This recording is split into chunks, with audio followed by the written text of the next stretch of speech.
Hello and welcome to another edition of the ZigWheels News Shuffle, where we bring you all the latest happenings from the world of automobiles, but over a game of cards. Normally our twist here is the game of cards, but today's twist is the fact that PD is on the bike team and I am also on the bike team. That's because the car team is just so tired of losing, they've decided not to show up. So I'll be fair and give them representation, but the truth is that the bike team is going to win this one as well. absolutely, because I'm going to kick things off with some fantastic news. The big badass Ducati Diavel has finally launched in India, the new version, the 1260. It's here. It starts at rupees 17.70 lakh ex-showroom India, which is about $1.5 lakh more than the previous regular Diavel. And for that, essentially you get an all-new bike. It's also got brand new electronics. It gets a 6-axis IMU, so it has the Ducati Evo suite of electronic aids. But the best part is also an S model, which comes in at 19.25 lakhs ex-showroom, and that gets suspension from Öhlins. It's got even more electronics. It's got a quick shifter. It gets those fancy DRLs. It's a brilliant bike. We did ride the bike recently, some months ago, and you can check out the link for the first ride video down in the description. But it's a fantastic bike, and I think it's great news to start off with for the bike team. I agree, I completely agree. The Diavel is just such an amazing motorcycle, and at that price, it's excellent value for money, I kid you not. Now, speaking of value for money, for about slightly over 3 times the price of the Diavel, guess what you can have? A fancy sports car? No, what you can have is the new Jeep Wrangler. Now, the Jeep Wrangler is finally launched in India, priced around 63.9 lakh rupees ex-showroom. What you get with the Wrangler now is a 2-liter petrol, but no 3-liter V6 as we were expecting. What you also get is only the long wheelbase 5-door version, the Unlimited that is. And while it gets like all-round LED lighting and all of that, and it is definitely a capable car, what you don't get is the most hardcore Rubicon version in India. So that just sucks, because that Rubicon is fantastic. I've driven the Rubicon on the Rubicon Trail. That car is something else. It must be. It's a shame. Because I've driven a few Jeeps and I know that they're very capable. But to be honest, you're probably better off saving 3/4 of the money and just buying a Diavel S, please. Definitely. You know what else you can get for about 63 lakh rupees? A Ducati Diavel, a V4, an MV, and No, I mean, you could get a few of those, maybe a couple of those. Right. But you could also get maybe about, say, 60 bullets. what? What are you going to do with 60 bullets? I know, start your own club or your own riding company or whatever. That's a good idea. I agree. Yeah, but anyway, so that's because Enfield has just launched a couple of new editions of the Bullet 350, and they are now cheaper than before.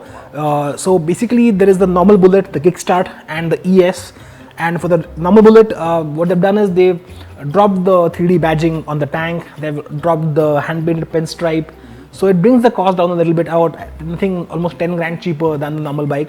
And there's also new versions of the ES, so they get blacked out mechanicals, so less chrome, so a little cheaper. And they also get a basic, I think very basic badging on the tank itself.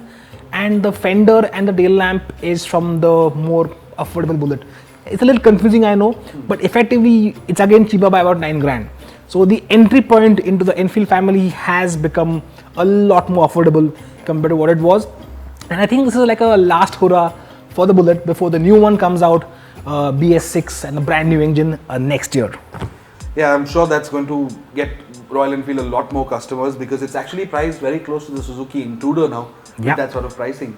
And that is good value for money for somebody who still wants to buy a Bullet. But anyway, coincidentally, 2019 is also marking the last hurrah for another British icon. But I assure you, this car is nothing like the Bullet you spoke about, because it is the Rolls Royce Ghost. Now, the Rolls Royce Ghost is actually the end of its 10-year life cycle, and Rolls Royce is taking the opportunity to give it a very, very deserving goodbye in the form of the Zenith edition. Now, this is supposed to be like the most luxurious version of the Ghost ever. So it's got like what, diamonds and gold inside? Well, that you get on the base version. But no, truthfully, this car gets some insane like embroidery and lots of very bespoke badges. Even the Spirit of Ecstasy gets a Zenith Spirit of Ecstasy tag on it, I think. And the good news is Rolls Royce has only decided to make 50 of these, which means only very few are up for grabs as we speak. But they will all be spoken for by the time I end my next sentence. So which Maharaja gets one? Well, I'm not sure Maharajas buy Rolls Royces anymore, but I'm sure Justin Bieber's getting one. I'm sure Drake's getting one. Okay, the car has lost all its value in my eyes now, completely. Oh, so what, are you not going to buy one now? Now I definitely won't. Rolls Royce, you should be listening. Yeah, anyway, no, the point is, the regular Ghost, I think the extended wheelbase version costs between 6.2 to about 7 crore rupees. This one is going to be even more expensive. So, yeah, well, I suppose it's goodbye to the baby Rolls then. So while we bid adieu to that baby, let's welcome one more new baby in town. What? Congratulations, man. No, listen. I'm just fat, okay? I'm talking about the new baby Pulsar, the Pulsar 125 that's just been launched. Now this is the neon edition, very similar to the Pulsar 150 neon. So it gets matte paints and fluorescent details all around. And this is powered by a 125cc carbureted engine. So basically it makes a little less power than the Pulsar 150, but it is cheaper as well. So prices start from about rupees 64,000 for the drum brake edition and rupees 66,000 for the disc brake edition. So which is about 5 to 7 grand cheaper than the regular Pulsar 150. But hang on, why do they have a drum brake version of a Pulsar? Basically 125cc, so you don't need a disc brake per se. At least that's what Bajaj's thinking is, and it gets the price down. So it does get a better entry point into the Pulsar family. But I guess mass appeal has always been its thing, and now it's even more than before. Point taken. Sorry, that reminds me of the Porsche Taycan. I don't know how you pronounce it, but well, it's supposed to be a slightly smaller version of the Panamera, but it's a fully electric. It's actually the first fully electric Porsche, and apparently can get a range of about 500 kilometers. Wow. They're expected to get that sort of range, and from what I've read, it can also get a charge up to 100 kilometers in just 4 minutes. Now, this car is actually positioned between the Panamera and the Cayenne. And in fact, interestingly, there is news that the Porsche will actually be bringing this car to India at the Auto Expo in 2020 and may launch it in India in the first half. So, yeah, well, that's big news because it's a four-door Porsche, which means it's going to be really, really practical. And yeah, no, just buy whatever he asks you to buy. No, but I mean, honestly, I'm sure that car is going to be great.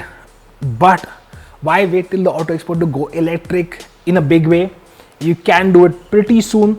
So on August 27th, Harley-Davidson is going to launch or at least unveil the Lightfire in India, which is their electric motorcycle. Now it's an absolutely bonkers bike. Okay, it's not a typical small electric thing. It's packing a punch. It's got a range of 150 kilometers or more. It can do 0 to 100 in 3 seconds flat. And it's not just about going fast in a straight line. It's got some top-notch components as well. It's got Showa big piston forks at the front. It's got a Showa balance-free monoshock at the back. It's got some fantastic brakes as well. So effectively, it's going to be a mad bike to ride pretty much anywhere. The only issue is going to be pricing, because in the US, this bike costs about $30,000, which is roughly 21 lakh rupees Indian. And when it comes to India, of course, it will be imported from the US, it won't be assembled or made here. So expect that price to go up significantly. Yeah, that is going to be expensive.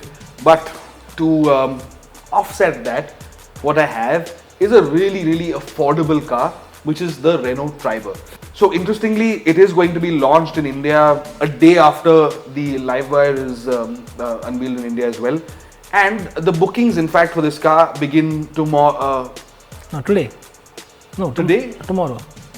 Hang on. They're not supposed to. Yeah, today. Today. Yeah, it's today. basically, yeah, the bookings begin today for about 11,000 rupees at most dealerships. And the Triber is a really interesting car by Renault because it is a sub 4 meter MPV. It is definitely the only one of its kind with proper 3 rows of seating. Gets a 3-cylinder 1 liter petrol engine from what I know, and we have experienced the car so far. I think it's genuinely a very value for money, very affordable, very practical car. Kind of looks very European as well. You know, Roman, with such thanda news, the car team is never going to win this. Yeah, but they're not supposed to win anyway, right? Exactly, especially when I've got an ace up my sleeve, and that is the Suzuki Gixxer 250. No, this is not the SF, not the Fed bike. This is a naked bike that's just been launched in India. Now, mechanically, this is the same as the SF. So, same chassis, same suspension, same tires, same everything. Even the engine is the same. And it's a very interesting engine because it's a 250cc single, but it's purely oil cooled, and that makes the engine really light. So even the bike is quite light. I mean, the SF is just 160 odd kilos. This one is even lighter, but more than that, it's even cheaper. Now it's priced at 1.59 lakh rupees ex-showroom Delhi, and that makes it about 10 grand cheaper than the Fed bike, which I think is a great deal. So, question. When is the MotoGP edition coming for this one? No, that's only for the fair bikes, always. Ah, really? Yes. Okay, unlike Yamaha, which does, I think it did a MotoGP version for of the everything. scooter as well. Yes, yeah. Anyway, now my last card actually has something that I quite like. I like the look of it. It's called the Volkswagen T-Roc. No. The T-Roc, man. It's the T-Roc. It's the T-Roc. What the hell is that supposed to mean anyway? Wow. Okay, now we know that Volkswagen is bringing the T-Roc to India next year, but now it has unveiled a convertible version, a soft top convertible version of the T-Roc. This one is actually very, very interesting looking because it kind of looks like the Range Rover Evoque, but of course it's not going to be as expensive as one.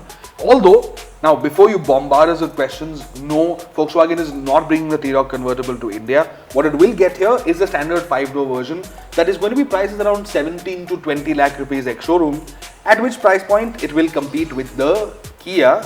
Oh, the Seltos. I mean, that car is in the news every week, and still every week the car team loses. Not without reason, and I think we should just do it this way because it's just so much more fun. So, don't forget to click the I button to vote for, well, the bike team. And as always, don't forget to hit the like button to like the video, and do share the video, and drop your lines in the comment section to let us know which news item this week really piqued your interest. You mean which bike news item really piqued your interest? Yes, So, bike news item. Yeah, so that's it for this time. We'll see you next week. Ciao.